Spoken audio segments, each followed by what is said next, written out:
Doctor Ambedkar ने कहा था, अधिकार मांगे नहीं जाते, छीने जाते हैं। यूजीसी के कानून हमारे वे अधिकार हैं जो बाबा साहेब ने संविधान के जरिए हमें दिए हैं।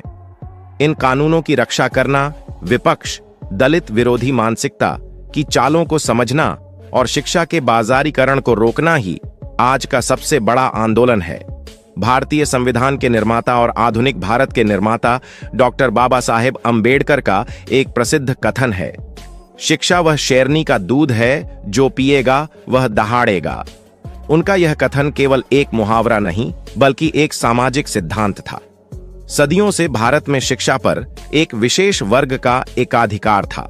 दलित, आदिवासी और पिछड़े समाज को जानबूझकर ज्ञान से दूर रखा गया था ताकि वे अपनी गुलामी का एहसास न कर सकें। जागो, इससे पहले कि तुम्हारे हाथों से कलम छीनकर फिर से झाड़ू थमा दी जाए। यूजीसी नियमों को बचाना सिर्फ एक कानून की नहीं बल्कि तुम्हारी आने वाली नस्लों की आजादी की लड़ाई है।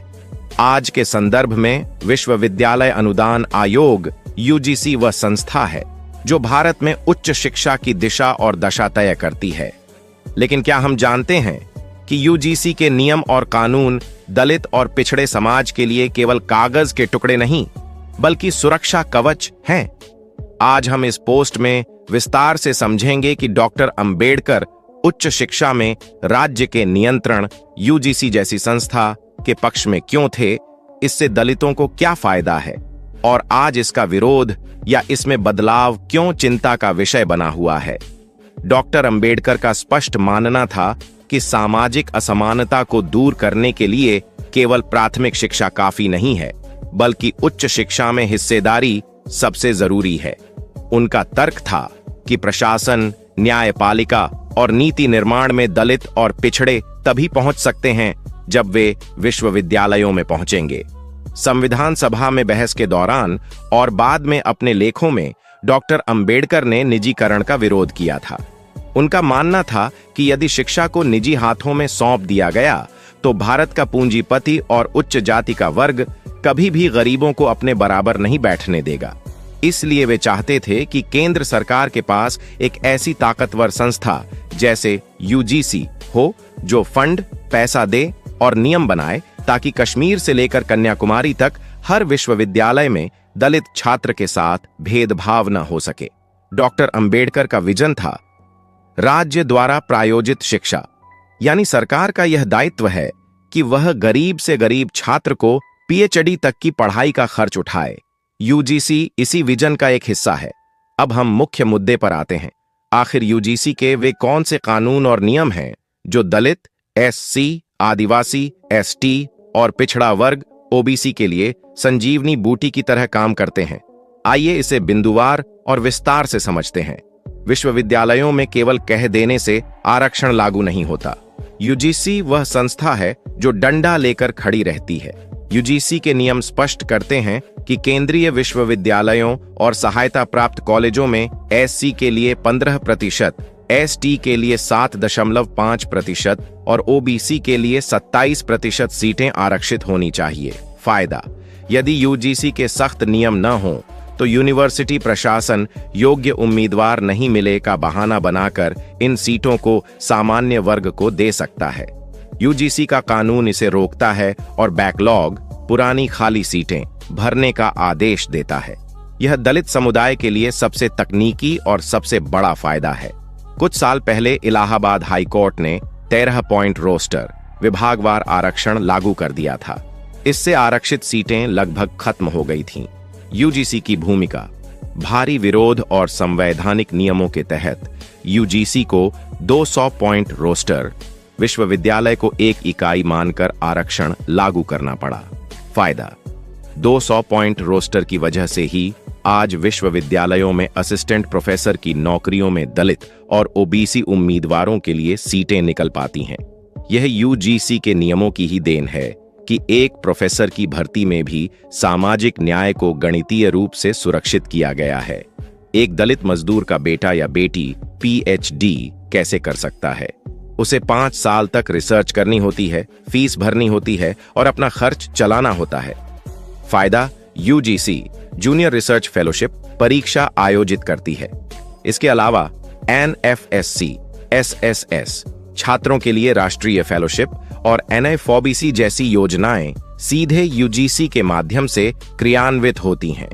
यह कानून नियम सुनिश्चित करता है कि शोधार्थी को हर महीने 30 से 40 हजार रुपए मिले ताकि वह सम्मान के साथ पढ़ सके। यह आर्थिक आजादी ही बौद्धिक आजादी लाती है। रोहित वेमुला की संस्थानिक हत्या के बाद यह मुद्दा बहुत गरमाया था। यूजीसी ने उच्च शिक्षण संस्थानों में समानता को बढ़ावा देना विनियम 2012 बनाया है। फायदा: इस कानून के तहत हर कॉलेज यूनिवर्सिटी में एक SC/ST शिकायत निवारण सेल होना अनिवार्य है। यदि कोई प्रोफेसर किसी दलित छात्र को जाति सूचक शब्द बोलता है या जानबूझकर फेल करता है तो छात्र यूजीसी के नियमों का हवाला देकर उसकी शिकायत कर सकता है। यह आत्मसम्मान की रक्षा करता है। यूजीसी के पास एक फंड है जो विश्वविद्यालयों को इसलिए दिया जाता है ताकि वे SC/ST, OBC और अल्पसंख्यक छात्रों के लिए एक्स्ट्रा क्लास चला सकें।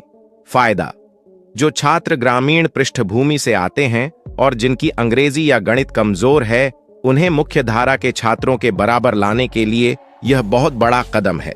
यहाँ विपक्ष का अर्थ उन ताकतों से है जो या तो मौजूदा सरकार की नीतियों का विरोध कर रही हैं या फिर वे लोग जो यूजीसी के नियमों को कमजोर करने की कोशिश कर रहे हैं। आपके प्रश्न के अनुसार विपक्षी लोग इसकी रोकथाम क्यों कर रहे हैं? इसे हमें दो नजरिए से समझना होगा। सामाजिक न्याय के पक्षधर दलित छात्र संगठन विरोध क्यों कर रहे हैं? आजकल आपने सुना होगा कि छात्र संगठन यूजीसी के नए ड्राफ्ट या विधेयकों का विरोध कर रहे हैं।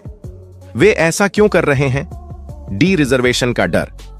हाल ही में यूजीसी ने एक ड्राफ्ट मसौदा जारी किया था जिसमें सुझाव दिया गया था कि यदि आरक्षित वर्ग के उम्मीदवार नहीं मिलते हैं तो उन सीटों को डी रिजर्व करके सामान्य वर्ग के लिए खोल दिया जाए। रोकथाम का कारण: दलित और विपक्षी नेताओं ने इसका पुरजोर विरोध किया और इसे रोका। उनका तर्क था कि यह आरक्षण खत्म करने की चोर दरवाजे से कोशिश है। योग्य नहीं मिले कहना एक साजिश है। HICI बिल का खतरा: सरकार यूजीसी को खत्म करके HICI उच्च शिक्षा आयोग भारत लाना चाहती है। रोकथाम का कारण: विरोधियों का कहना है कि यूजीसी के पास अनुदान देने की ताकत है, के पास शायद फंडिंग की ताकत न हो। अगर फंडिंग खत्म हुई तो यूनिवर्सिटीज अपनी फीस बढ़ा देंगी। अगर फीस लाखों में होगी तो दलित पिछड़ा छात्र अपने आप बाहर हो जाएगा। इसलिए लोग यूजीसी को बचाने और नए बिल को रोकने की कोशिश कर रहे हैं।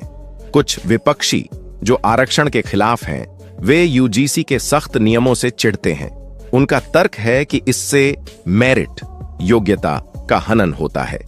वे चाहते हैं कि यूजीसी संस्थानों को पूरी स्वायत्तता दे दें, लेकिन सच्चाई यह है कि भारत में स्वायत्तता का मतलब अक्सर मनमानी होता है। यदि यूजीसी का डंडा हटेगा तो विभागों में नियुक्तियां फिर से भाई भतीजावाद और जातिवाद के आधार पर होने लगेंगी।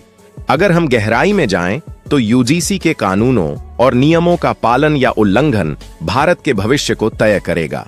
बौद्धिक वर्ग का निर्माण: जब एक दलित छात्र यूजीसी की फेलोशिप लेकर PhD करता है और प्रोफेसर बनता है तो वह केवल नौकरी नहीं पाता, वह आने वाली पीढ़ियों के लिए एक रोल मॉडल बनता है। वह पाठ्यक्रम में बदलाव करता है, वह इतिहास को दलित नजरिए से लिखता है। यूजीसी वह गेटवे है जो यह संभव बनाता है। जाति व्यवस्था पर प्रहार: विश्वविद्यालय वे स्थान हैं जहां अंतरजातीय विवाह और मित्रता पनपती है। यूजीसी द्वारा समर्थित हॉस्टल और मेस में जब सवर्ण और दलित छात्र साथ खाना खाते हैं तो बाबा साहेब का जाति उन्मूलन का सपना धीरे धीरे सच होता है। लोकतंत्र की मजबूती: जब पिछड़े वर्ग के लोग उच्च शिक्षित होते हैं तो वे संसद और विधानसभाओं में बेहतर कानून बनाने की मांग करते हैं। वे अपने हकों के लिए सुप्रीम कोर्ट तक लड़ते हैं। अंत में सवाल यह है कि एक आम नागरिक, एक दलित युवा या एक जागरूक भारतीय के रूप में हमें यूजीसी के इन कानूनों से क्या लाभ है और हमें क्या करना चाहिए? बी जानिए। हमें मिलने वाले सीधे लाभ: मुफ्त सस्ती उच्च शिक्षा। यूजीसी की फंडिंग की वजह से ही सरकारी यूनिवर्सिटी की फीस कम है। यह हमें डॉक्टर, इंजीनियर और IAS बनने का मौका देती है। नौकरी में सुरक्षा, रोस्टर प्रणाली और आरक्षण नियम हमारे लिए प्रोफेसर बनने के दरवाजे खोलते हैं। कानूनी ताकत। अगर हमारे साथ भेदभाव होता है तो हमारे पास यूजीसी रेगुलेशन 2012 जैसा हथियार है। हमारा कर्तव्य, हमें यह समझना होगा कि यूजीसी पर हमला सीधा संविधान पर हमला है। यदि सरकार यूजीसी को कमजोर करके उसे केवल एक रेगुलेटर बनाती है और फंडिंग बंद करती है तो शिक्षा का बाजारीकरण हो जाएगा। हमें क्या करना चाहिए? हमें डी रिजर्वेशन जैसे किसी भी ड्राफ्ट का विरोध करना चाहिए। हमें मांग करनी चाहिए कि एनएफएस सीएनएफ ओबीसी फेलोशिप समय पर मिले और बढ़ाई जाए। हमें यह सुनिश्चित करना होगा कि 200 पॉइंट रोस्टर कभी खत्म न हो। अंत में एक बार फिर से डॉक्टर अंबेडकर ने कहा था, अधिकार मांगे नहीं जाते, छीने जाते हैं। यूजीसी के कानून हमारे वे अधिकार हैं जो बाबा साहेब ने संविधान के जरिए हमें दिए हैं। इन कानूनों की रक्षा करना, विपक्ष, दलित विरोधी मानसिकता की चालों को समझना और शिक्षा के बाजारीकरण को रोकना ही आज का सबसे बड़ा आंदोलन है। जब तक यूजीसी के नियम मजबूत हैं, तब तक एक गरीब का बच्चा भी विश्वविद्यालय के वीसी की कुर्सी तक पहुंचने का सपना देख सकता है। यही इस कानून की असली ताकत है और यही इसका परिणाम है। आज की वीडियो में बस इतना ही। यदि आपको हमारे द्वारा बनाया गया यह वीडियो पसंद आया हो, बाबा साहब पर बनाया गया हमारा यह वीडियो कैसा लगा, आप हमें कमेंट करके जरूर बताएं। दोस्तों, आज की वीडियो में बस इतना ही। इस चैनल पर मैं सिर्फ बाबा साहब के जीवन से जुड़ी छोटी बड़ी सभी जानकारी लेकर आता रहता हूं। यदि आप बाबा साहब को पसंद करते हो और इनके बारे में और अधिक जानना चाहते हो, वीडियो को पूरा देखने के लिए धन्यवाद। उम्मीद करता हूं आपके विचार भी बाबा साहब की तरह अच्छे होंगे।